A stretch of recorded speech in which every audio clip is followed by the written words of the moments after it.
Section 10.8 Molecular Effusion and Diffusion.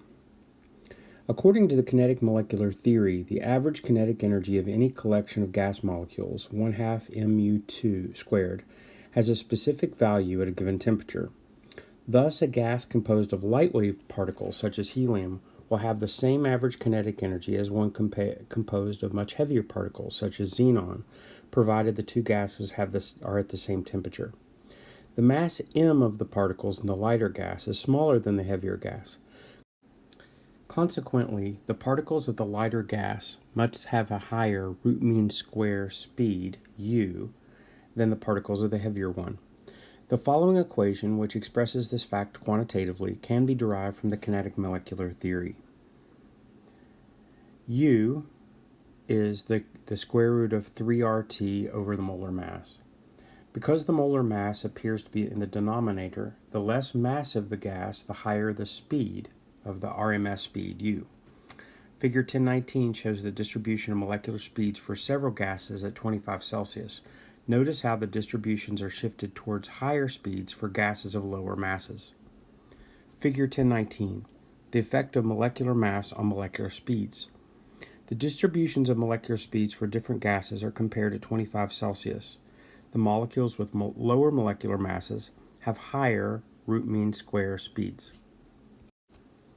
The dependence of molecular speeds on mass has several interesting consequences. The first phenomenon is effusion, which is the escape of gas molecules through a tiny hole in an evacuated space, shown in 1020. The second is diffusion, which is the spread of one substance throughout a space or throughout a second substance. For example, the molecules of perfume diffuses through a room. Graham's Law of Effusion. In 1846, Thomas Graham discovered that the effusion rate of a gas is inversely proportional to the square root of its molar mass. Assume that we have two gases at the same temperature and pressure in containers with identical pinholes.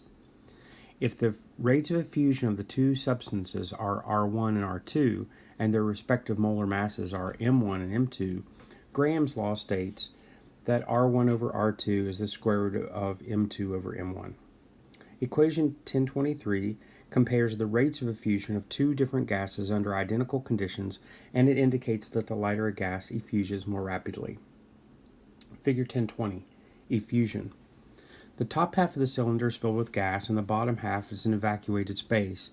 Gas molecules effuse through a pinhole in the partitioning wall only when they happen to hit the wall. Figure 1020 illustrates the basis of Graham's law. The only way for a molecule to escape its container is for it to hit the hole in the partitioning wall. The faster the molecules are moving, the greater the likelihood that a molecule will hit the hole and effuse. This implies that the rate of effusion is directly proportional to the RMS speed of the molecules. Because R and T are constant, we have from equation 1022 rate 1 over rate 2 equals the square root of the molar mass of the second over the molar mass of the first. As expected from Graham's law, helium escapes from containers through tiny pinhole leaks more rapidly than other gases of higher molecular weight. Diffusion and mean free path. Diffusion, like effusion, is faster for lower mass molecules than for higher mass ones. In fact, Graham's law, equation 1023, approximates the ratio of rates of diffusion of two gases under identical experimental conditions. Nevertheless, molecular conditions make diffusion more complicated than effusion. We see from horizontal scale in figure 1019 that the speeds of molecules are quite high. For example, the average speed of nitrogen at room temperature is 515 meters per second. In spite of its high speed, if someone opens a vial of perfume at one end of a room, some time elapses, perhaps a few minutes, before the scent is detected at the other end of the room.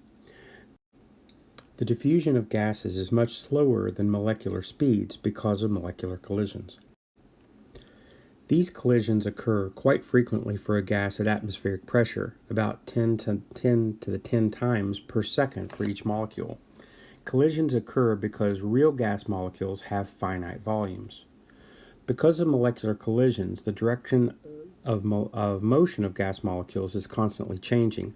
Therefore, the diffusion of a molecule from one point to another consists of many short, straight-line segments as collisions buffet around the room random directions, as depicted in Figure 1022. First, the molecule moves in one direction, then in another, one instant at high speed, the next at low speed.